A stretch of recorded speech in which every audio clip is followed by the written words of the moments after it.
നമസ്കാരം. അസ്സലാമു അലൈക്കും. പാലക്കാട് തിരഞ്ഞെടുപ്പ്. ഞാൻ രാഷ്ട്രീയം പറയുന്ന ഒരു രീതിയിലേക്ക് പോകുന്നില്ല.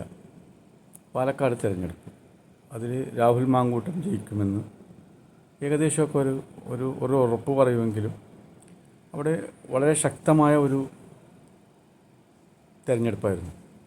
അതിൽ മാർക്സിസ്റ്റ് പാർട്ടി പറഞ്ഞു ഞങ്ങൾ ഇത്ര ആയിരം വോട്ടിന് ജയിക്കുന്നു, സ്ഥാനാർത്ഥി പറഞ്ഞു.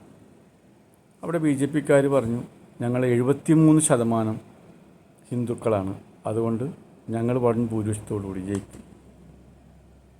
കേരളക്കര മനസ്സിലാക്കിയത്,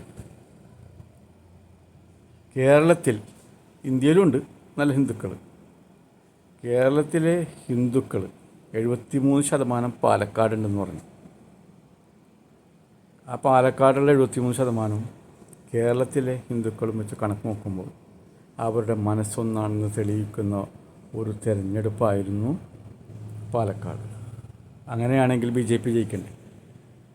അപ്പോൾ വർഗീയത എന്ന് പറയുന്നൊരു സ്ഥാനത്തിന് അവിടെ സ്ഥാനമില്ല എന്നുള്ളത് ഒന്നാമത്തെ കാര്യം. നമ്മളെല്ലാവരും ഒന്നാണെന്ന് തെളിയിക്കുന്ന ഒരു സംവിധാനം. കേരളക്കര എന്ന് പറയുന്നത് കൊടുത്തും വാങ്ങിയും, അതായത് നന്മ ചെയ്തും ശീലമുള്ള ആളുകളാണ് കേരളത്തിലുടനീളം. ആരുടെ വേദനയുണ്ടോ ആ വേദനയ്ക്കൊക്കെ ഉത്തരമായിട്ട് കേരളത്തിലെ എല്ലാവരും പരസ്പരം കൈകോർത്ത് സഹകരിക്കുന്ന ഈ കേരളത്തിൽ ഇങ്ങനെ ഒരു വർഗീയത വില പോവില്ല എന്നുള്ളത് ഏറ്റവും വലിയൊരു ഉദാഹരണമാണ് പാലക്കാട് തിരഞ്ഞെടുപ്പ്. അതിൽ ഈ ജയിച്ച സ്ഥാനാർത്ഥിയോ ജയിക്കാത്തവരോ ഒന്നും അഹങ്കരിക്കേണ്ട കാര്യമില്ല. അത് നല്ലവരായിട്ടുള്ള മനുഷ്യന്മാരുടെ ഒരു രീതിയാണ് ആ കാണിച്ചത്. ഈ തിരഞ്ഞെടുപ്പ് ഇത് കേരളത്തിലുടനീളം നടക്കും. പക്ഷെ ഒരു കാര്യം പറയാം, രാഹുൽ മാങ്കൂട്ടം ജയിക്കാനുള്ള പ്രധാന കാരണം അദ്ദേഹത്തിൻ്റെ ചെറുപ്പമാണ്. ഇനിയുള്ള തിരഞ്ഞെടുപ്പുകളിൽ ഇതുപോലുള്ള കഴിവുറ്റ ചെറുപ്പക്കാരല്ല കിളവന്മാരാണ് നിങ്ങൾ തിരഞ്ഞെടുപ്പിലേക്ക് നയിക്കുന്നതെങ്കിൽ അത് ഏത് രാഷ്ട്രീയ പ്രസ്ഥാനത്തിൻ്റെ ആണെങ്കിലും ശരി, BJP-യുടെ ആണെങ്കിലും കോൺഗ്രസിൻ്റെ ആണെങ്കിലും മാർക്സിസ്റ്റ് പാർട്ടിയുടെ ആണെങ്കിലും എട്ട് നിലയിൽ പൊട്ടും. അതുകൊണ്ട് നല്ല യുവാക്കളെ നിങ്ങൾ രംഗത്തിറക്കുക. നാളെ അവർ ഭരിക്കട്ടെ.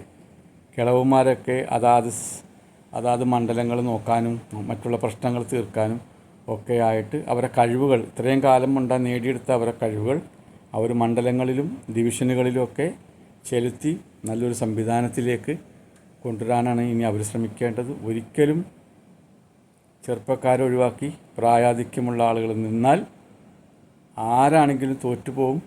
നമ്മൾ വിചാരിക്കാത്ത ആളുകൾ ജയിക്കുകയും ചെയ്യും.